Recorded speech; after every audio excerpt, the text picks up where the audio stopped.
Service റോഡുകളുടെ പണി പൂർത്തീകരിച്ചാൽ തീരാവുന്ന വിഷയെ വടകരയെ സംബന്ധിച്ചിടത്തോളൂ.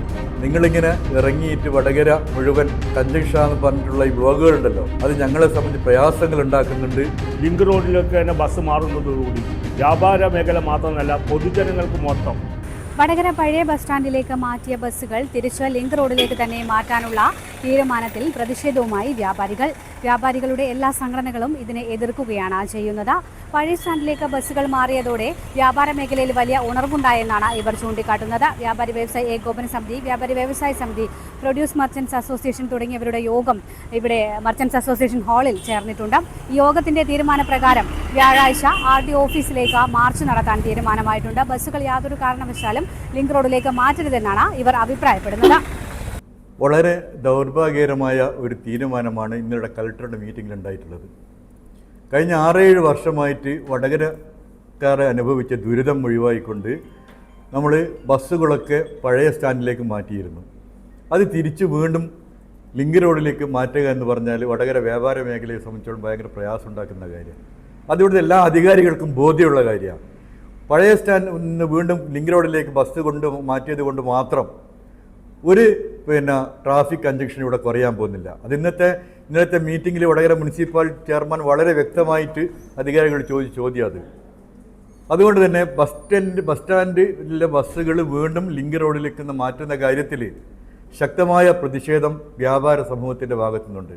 ഞങ്ങളിവിടെ ഇരിക്കുന്നത് വടകരയിലുള്ള മുഴുവൻ വ്യാപാര സ്ഥാപനങ്ങളുടെ പ്രതിനിധികളാണ്. വ്യാപാരി വ്യവസായ ഏകോപന സമിതിയുണ്ട്, മർച്ചൻ്റ് അസോസിയേഷൻ, വ്യാപാര വ്യവസായ സമിതി, പ്രൊഡ്യൂസിൻ്റെ ആളുകളുണ്ട്, ഗോൾഡൻ്റെ ആളുകളുണ്ട്. എല്ലാ ആളുകളും ഒന്നിച്ചിട്ടുണ്ട്. ഞങ്ങളുടെ പ്രതിഷേധം അറിയിക്കാനാണ് ഞങ്ങൾ കൂടിയിരിക്കുന്നത്. മറ്റന്നാൾ വ്യാഴാഴ്ച രാവിലെ 10:30 വടകര RDO ഓഫീസിലേക്ക് മാർച്ച് സംഘടിപ്പിക്കാൻ തീരുമാനിച്ചിട്ടുണ്ട്. കാരണം വടകരക്കാർക്ക് ആവശ്യമില്ലാത്ത രീതിയിൽ വടകരക്കാരെ ദ്രോഹിക്കുന്ന രീതിയിലുള്ള ഈ തീരുമാനത്തിൽ നിന്നും അധികാരികൾ പിന്നോട്ടേക്ക് പോകണം. അതുമാത്രവുമല്ല, ഇന്നലെ ഇരുന്ന തീരുമാനപ്രകാരം ഓരോ ദിവസങ്ങൾ പറയുന്നത് 3 ദിവസം, 7 ദിവസം, 6 ദിവസം, അങ്ങനെ ഒരുപാട് ദിവസങ്ങൾ വകാട് കമ്പനീൻ്റെ വക ഇതിന് മുമ്പ് നമുക്ക് ഓഫറുകൾ വന്നിട്ടുണ്ട്. ഇന്ന് മുതലൊക്കെ അതിൻ്റെ കൗണ്ട് ഡൗൺ തുടങ്ങണം. എപ്പം മുതലാണ്, ഏത് ദിവസമാണ് ഇത് പണി പൂർത്തീകരിക്കുക എന്നുള്ളത്. സർവീസ് റോഡുകളുടെ പണി പൂർത്തീകരിച്ചാൽ തീരാവുന്ന വിഷയെ വടകരയെ സംബന്ധിച്ചിടത്തോളൂ.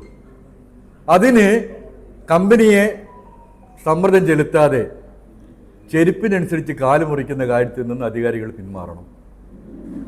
പക്കയായിട്ട് ലിങ്ക് റോഡ് പക്കയായിട്ട് സർവീസ് റോഡുകൾ ടാർ ചെയ്ത് കഴിഞ്ഞാൽ വടകരയിലുള്ള എല്ലാ പ്രശ്നങ്ങളും തീരും.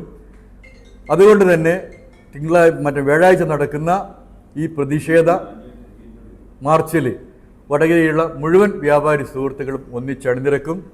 ഇടയ്ക്കൊന്ന് ബ്ലോഗർമാരോട് എനിക്ക് പറയാനുള്ളത്, നിങ്ങളിങ്ങനെ ഇറങ്ങിയിട്ട് വടകര മുഴുവൻ കഞ്ചക്ഷാന്ന് പറഞ്ഞിട്ടുള്ള ഈ ബ്ലോഗുകളുണ്ടല്ലോ, അത് ഞങ്ങളെ സംബന്ധിച്ച് പ്രയാസങ്ങൾ ഉണ്ടാക്കുന്നുണ്ട്. വടകരയിലുള്ള ആളുകൾ വരാനുള്ള സംവിധാനത്തിലുള്ള ആ രീതിയിലേക്ക് നിങ്ങൾ മാറണം എന്ന് കൂടി പറയാൻ ആഗ്രഹിക്കുക. കുറേ കാലത്തെ പ്രയാസത്തിന് ശേഷം ബസ് സ്റ്റാൻഡിലേക്ക് മാറിയതോടുകൂടി നഗരജീവിതം, അതായത് വടകര പട്ടണം സജീവമാവുകയും വ്യാപാര മേഖല നല്ല രീതിയിൽ അഭിവൃദ്ധിപ്പെടുകയും ചെയ്തതായിരുന്നു. ഇതിപ്പോൾ വീണ്ടും ലിങ്ക് റോഡിലൊക്കെ തന്നെ ബസ് മാറുന്നതോടുകൂടി വ്യാപാര മേഖല മാത്രമല്ല പൊതുജനങ്ങൾക്ക് മൊത്തം ഒരു പ്രയാസം അനുഭവപ്പെടുന്ന ഒരു സമീപനമാണ് ഇപ്പം ഈ ജില്ലാ കളക്ടറുടെ നേതൃത്വത്തിൽ നടന്നത്. ഈ ഒരു തീരുമാനം എന്ന് പറഞ്ഞു കഴിഞ്ഞാൽ ലിങ്ക് റോഡ് സജീവമായാൽ ബ്ലോക്ക് എന്ന് പറയുന്ന സാധനം ഈ വടകര പട്ടണത്തിൽ ഉണ്ടാവില്ല. അതിനു പകരം ബസ്സിന് അങ്ങോട്ട് മാറ്റുന്ന ഒരു കുറുക്കു വഴി, അതായത് അതൊന്നിനും ശാശ്വതമായ പരിഹാരമല്ല. അല്ലാതെ മറ്റ് മാർഗങ്ങൾ സ്വീകരിക്കാതെ ജനജീവിതം ദുസ്സഹരമാക്കുന്ന ഈ ഒരു നടപടി വളരെ ദയനീയമാണ്. ഈ രീതിയിൽ പോകുന്നത് വ്യാപാര മേഖലക്കും പൊതുജനങ്ങൾക്കും വളരെയധികം കഷ്ടം അനുഭവിക്കേണ്ടതായിട്ട് വരും എന്നാണ് വ്യാപാരി വ്യവസായ സമിതി എന്നുള്ള നിലയിൽ പറയാനുള്ളത്. ഇതുപോലെ നല്ല സുന്ദരിയായിരിക്കണം. അപ്പോ കല്യാണ പെണ്ണോ? അത് ചിറ്റപ്പന്റെ ഇഷ്ടം. ഇത് മതിയോ? ചിറ്റപ്പ. പാർക്കോ ഗോൾഡ് ആൻഡ് ഡയമണ്ട്സ്.